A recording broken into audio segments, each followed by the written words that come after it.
Bună dimineața! Suntem în Praga, la Cehia, doar ce m-am trezit. Asta e camera de hotel. Sper să nu întârziem la prezentarea de Porsche Panamera. Ia să vă arăt un pic ceva pe aici. Să nu ne luăm copyright pentru muzică. Suntem la etajul 9. Da, și o să mergem mai târziu să vedem noul Porsche Panamera, că cred că l-au adus aici. Ia uite-l. La etajul 9.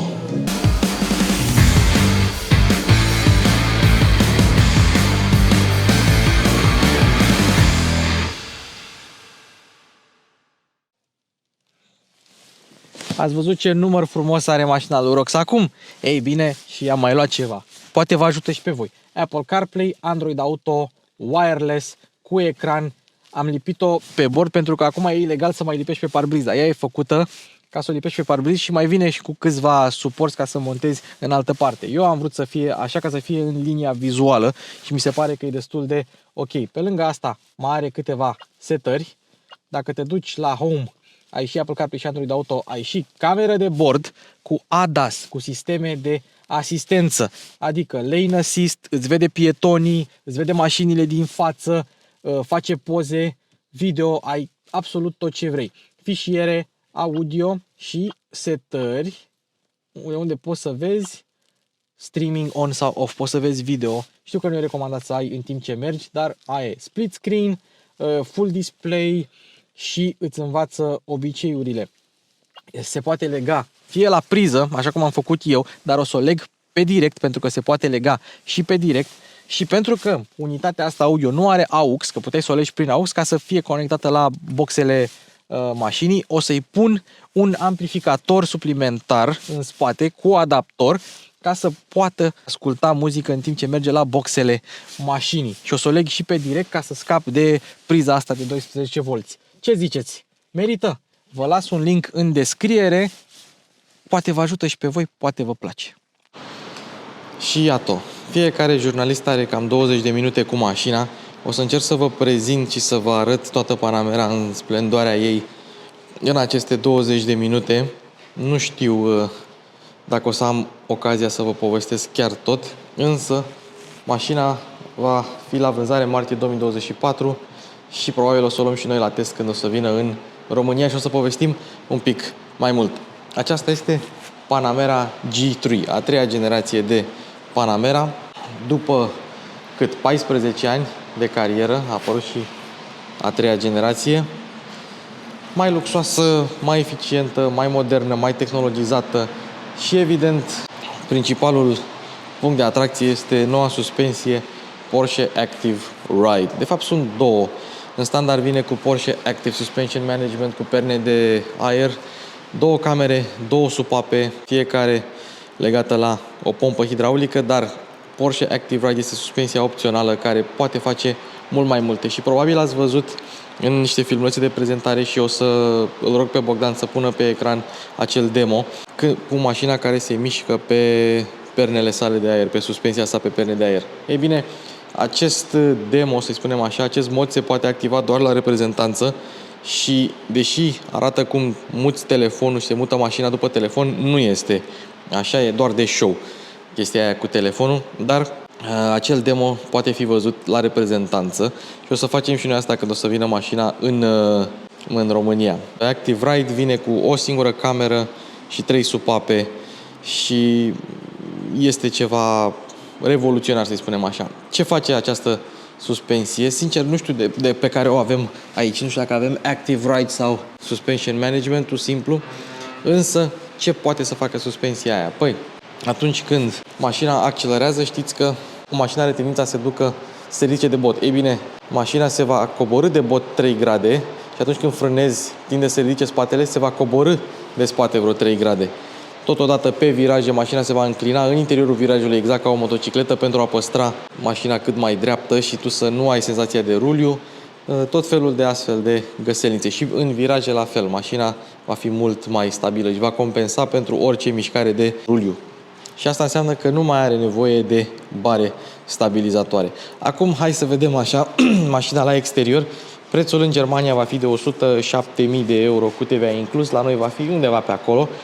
Pentru versiunea Panamera simplă, Panamera 4 va fi un pic mai mult 110.000 și Panamera Turbo e-Hybrid va fi 192.000 de euro. V6, primul motor, 3 litri, nu, 2.9 cu 350 de cai putere.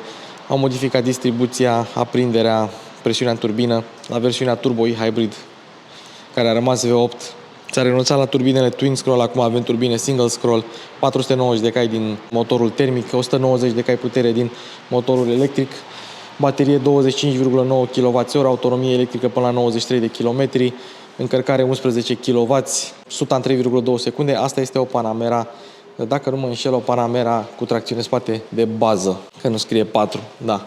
Și face 100 în 5,1 secunde, Panamera 4 în 4,8, viteză maximă vreo 272 de km pe oră.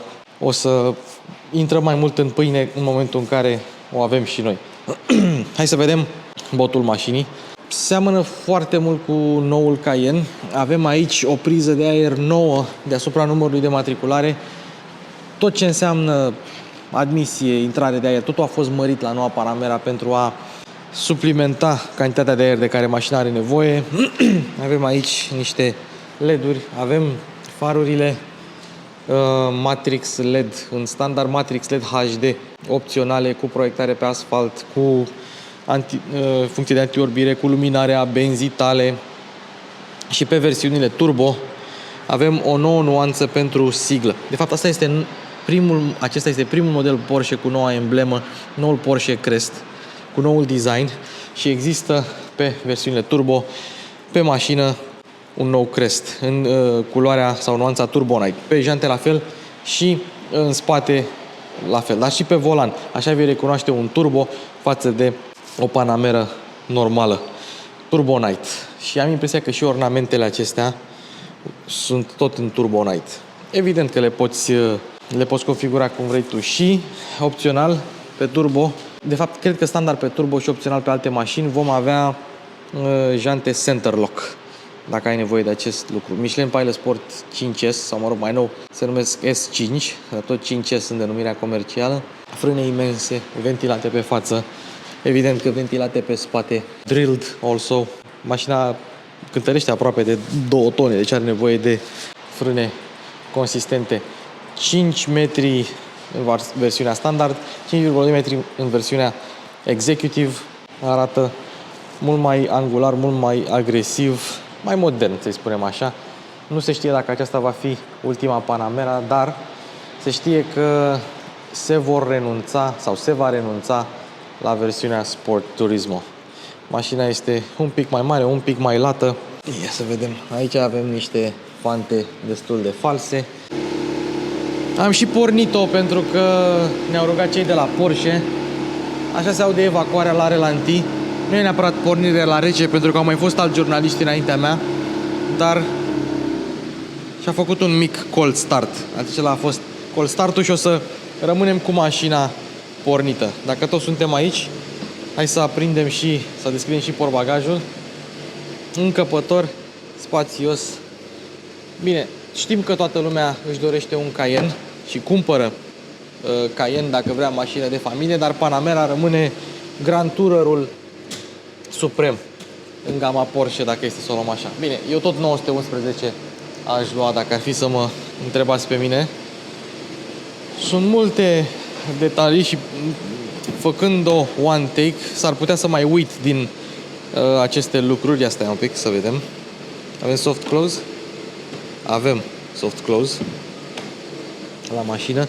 Cheia este, nu știu dacă e la mine sau dacă a luat-o domnul de la Porsche, ba da, este la mine aici. Aceasta e cheia de Porsche, însă acum avem buton de start. Au fost preluate elemente de la Taycan, au fost preluate elemente de la noul Cayenne. Avem volanul care, dacă nu mă înșel, la Porsche se reglează de aici, de jos. Da. Ok, cu noul tablou de bord full digital. Nu mai avem tablou de bord Please don't leave anyone in the car. Noul tablou de bord full digital. Avem noul Porsche Communication Management.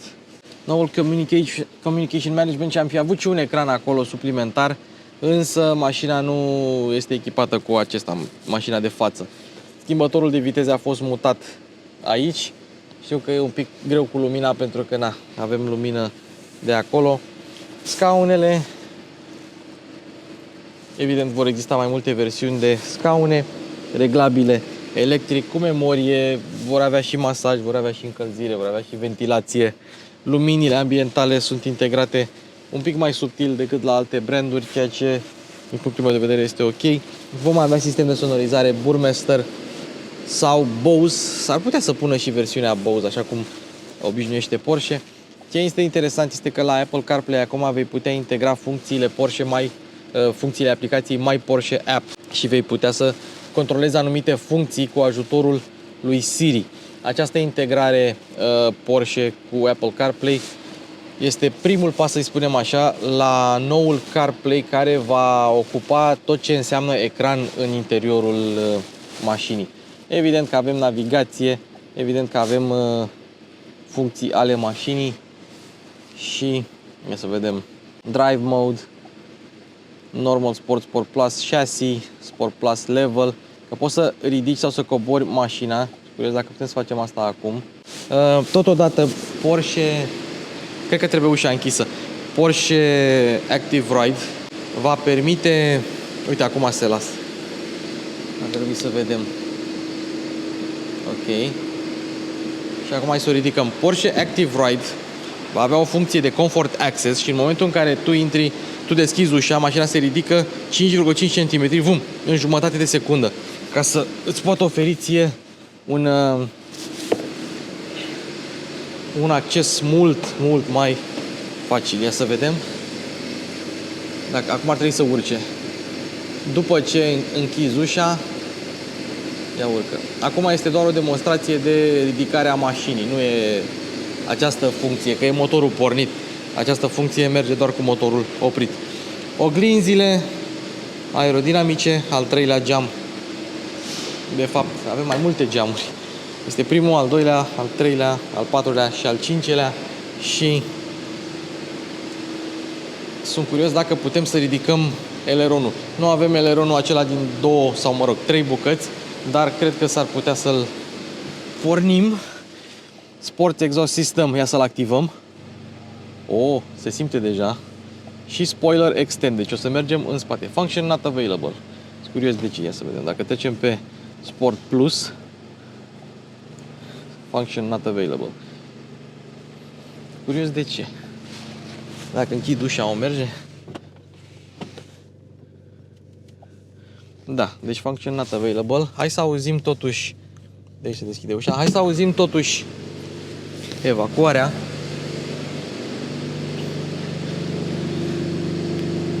Se aude un pic mai agresivă așa.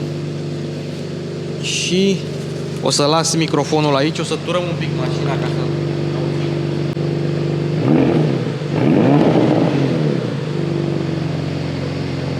Consola este destul de înaltă. Aici avem comenzile pentru sistemul de climatizare. Dacă este să mergem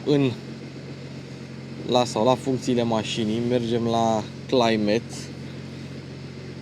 Poți regla locul pe unde este trimis aerul de aici, de la acest ecran. Strong, soft, pe auto, totul ok. Că evident aceste guri de ventilație nu pot fi reglate manual. Funcția de ESP off, accelerație în podea. O să văd dacă putem să ajungem și la motor, dacă ne mai rămâne timp. Pentru că suntem un pic constrânși de timp. Și o să-i rog pe cei de la Porsche, dacă putem mai târziu, să mai prezentăm încă puțin din mașină. Geamurile destul de mici, evident geamuri duble. Mașina ar trebui să fie mult mai silențioasă, cel puțin cu Active Ride. Cei de la Porsche spun că mașina absorbe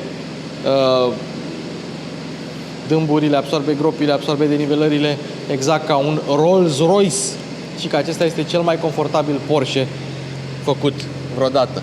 Asta ar fi culmea. Nu că ar fi culmea, că îi cred în stare. Să vedem în spate. Asta este versiunea cu ampatament scurt, va exista și o versiune executive, cu ampatament lung, dar se vede că este un Grand Tourer. Este cel mai sportiv sedan și nu mă refer că e cel mai puternic sau că nu, este cel mai dinamic, cel mai gândit către performanță din standard. Chiar și în versiunea de 350 de cai putere, dacă tu compari, nu știu, un AMG GT 43 care are câțiva cai în plus cu asta, clar Panamera va fi mai rapidă decât aceasta. Avem două. Sunt curios dacă această trapă se deschide. Dacă trapa din spate se deschide, dar o să vedem după aceea. Avem un ecran în spate unde poți vedea navigație, poți vedea viteza, poți vedea accelerațiile laterale și longitudinale. Gata, am găsit. Știam eu că e ceva. Mergem la OK. Seat comfort ce aici?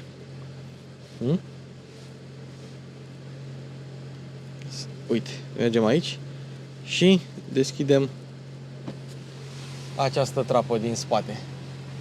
Plafonul din Racetex. Pentru prima dată vom avea două interioare full fără piele pe Panamera. Unul este din Racetex, care este înlocuitorul lui Porsche pentru Alcantara, și încă un nume, nu mai țin minte cum se numește, dar cert este că ai două opțiuni de interior vegan dacă dorești acest lucru. Vor exista și versiuni mai puternice de 680 de cai putere, vor exista și o versiune hibridă normală. Cred eu că va avea aceeași putere pe care o are și hybridul de pe Cayenne, pe care l-ați văzut pe canal. Încălzire, ventilație, grafica este excelentă, lumina este dușmanul nostru aici, dar claritatea, calitatea, rezoluția și viteza cu care se mișcă aceste ecrane sunt de top. Volum și poți regla aproape tot. Cotieră cu spații de depozitare. Sunt curios dacă avem suporturi de pahare. Avem. Frumos. Deci le poți coborî sau le poți urca în funcție de înălțimea băuturii. Asta este de apreciat. Bancheta are aici această pernuță destul de confortabilă. Foarte tare. Foarte moale, deci poți sta confortabil în spate, dar șezutul este destul de lung. Nu e nicio problemă pentru că ai reglaj la șezut și poți regla, chiar dacă e destul de încet, poți regla spătarul în spate. Aceasta, pentru cine nu vrea să creadă, chiar este o limuzină de lux. Este și o limuzină sportivă, dar și o limuzină de lux.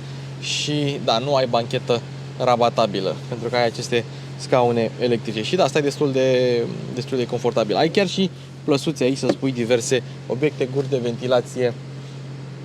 Ai cârlig, lumină și evident două, nu o singură trapă. Aproape se termină slotul nostru de 20 de minute, însă dacă mai avem timp, după aceea o să vă mai arătăm. S-a mai încins un pic mașina. Hai să vedem evacuarea încă o dată. Da? Și las microfonul aici cu voi.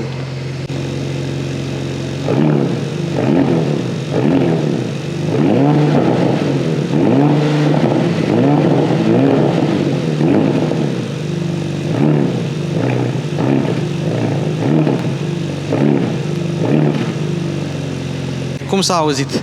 Cum vi s-a părut că se aude? Totodată acum vedem și stopul, care este o combinație între Taycan și 911-992.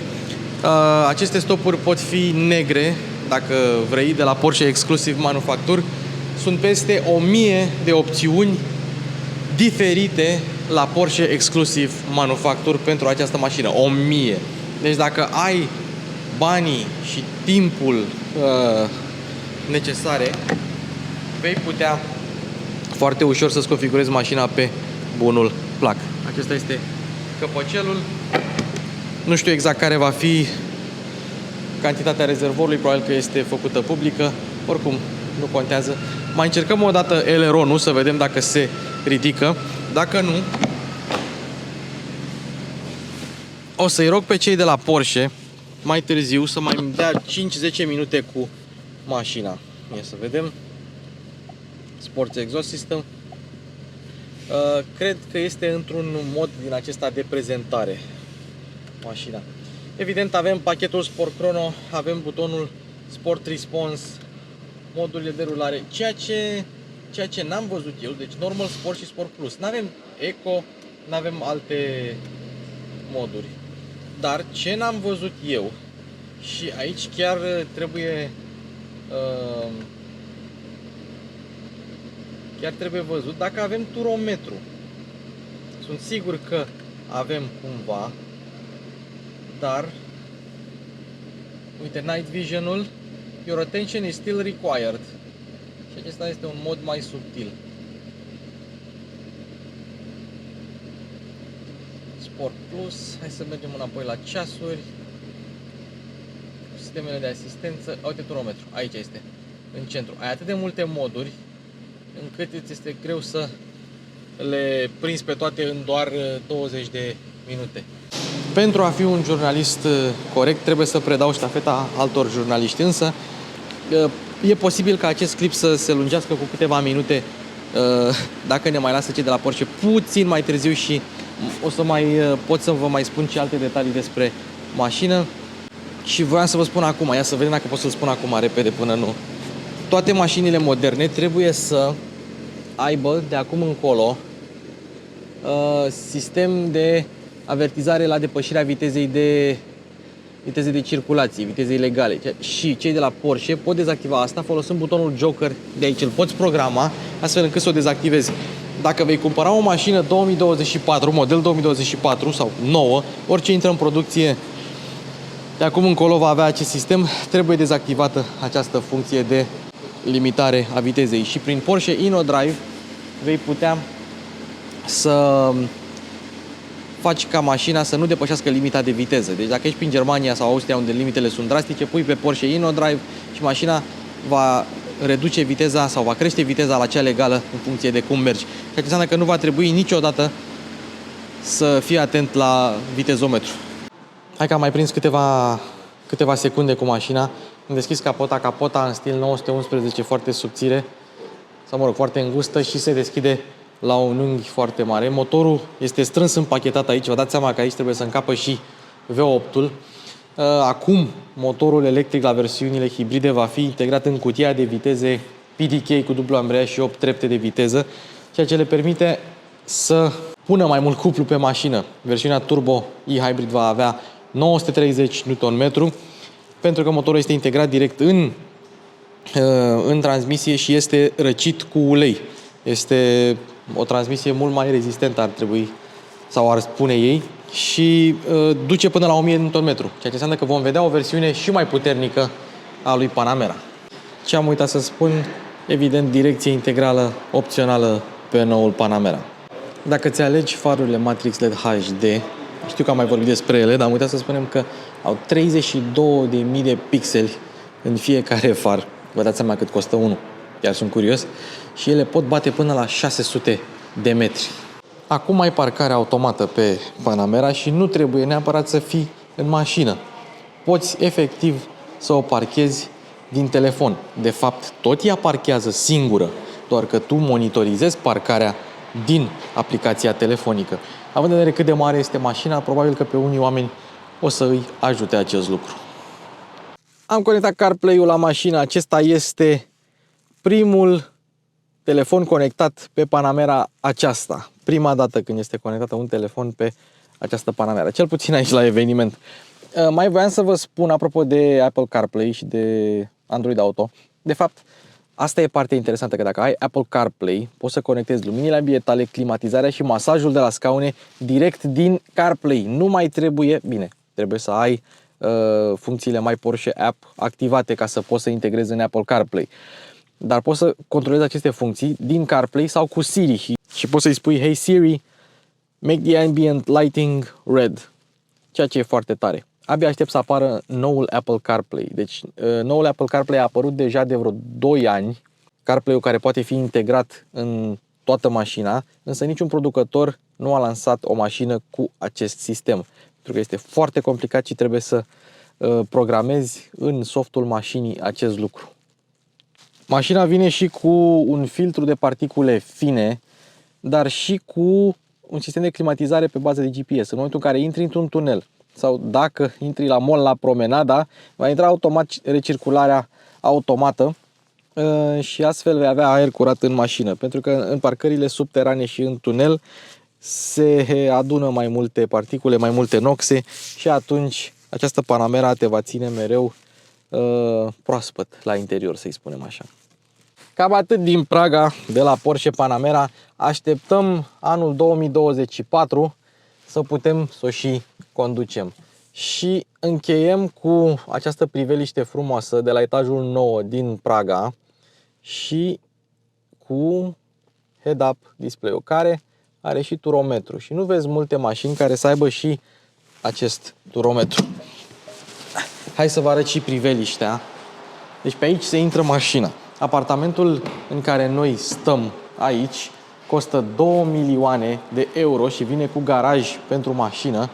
Se află în Praga și așa se află, și așa se vede de fapt. Stai să trec. Așa este vederea.